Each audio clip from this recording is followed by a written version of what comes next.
విచారణ సాగుతున్న కొద్దీ కలకత్తా ట్రైనీ డాక్టర్ కేసులో సంచలన విషయాలు బయటపడుతున్నాయి. తీగ లాగితే డొంకంతా కదిలినట్టు సీబీఐ విచారణలో తీగ లాగినా కొద్దీ పెద్ద తలకాయల డొంక కదులుతోంది.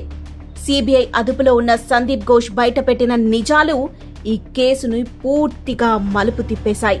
ఈ కేసులో ఎవరి హస్తం లేదని, సంజయ్ రాయ్ మాత్రమే ఈ నేరం చేశాడని నిన్నటిదాకా అందరూ అనుకున్నారు. సీబీఐ కూడా అదే అనుకుంది. సీబీఐకి కేవలం సంజయ్ రాయ్కి సంబంధించిన సాక్ష్యాధారాలు మాత్రమే క్రైమ్ సీన్లో దొరికాయి.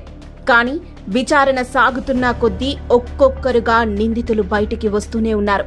క్రైమ్ జరిగిన తర్వాత చాలాసేపు ఎవరిని ఆ క్రైమ్ సీన్లోకి రానివ్వలేదు. ఈ గ్యాప్ లో అక్కడ ఆధారాలని ట్యాంపర్ చేశారని చాలా మంది ముందు నుంచి అనుమానిస్తూనే ఉన్నారు.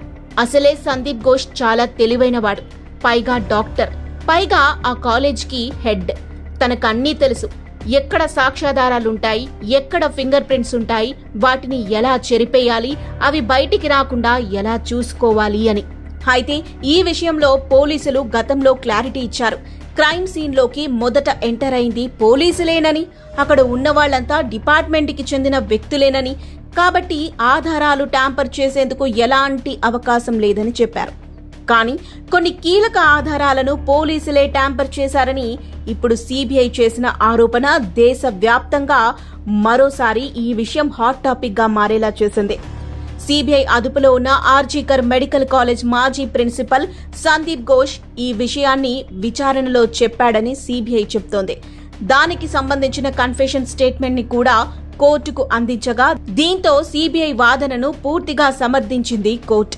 ఈ విషయంలో మరింత డీప్ గా ఇన్వెస్టిగేట్ చేయాలని సీబీఐని ఆదేశించింది. క్రైమ్ సీన్ కు ఎవరూ రాలేదు కాబట్టి ఆధారాలు ట్యాంపర్ కాలేదనే కాసేపు అనుకుందాం. కానీ వచ్చిన పోలీసులే సంజయ్ ని కాపాడేందుకు ఆధారాలు ట్యాంపర్ చేశారు అంటే ఈ కేసును తప్పుదారి పట్టించేందుకు ఏ స్థాయిలో ప్రయత్నాలు జరుగుతున్నాయో అర్థం చేసుకోవచ్చు.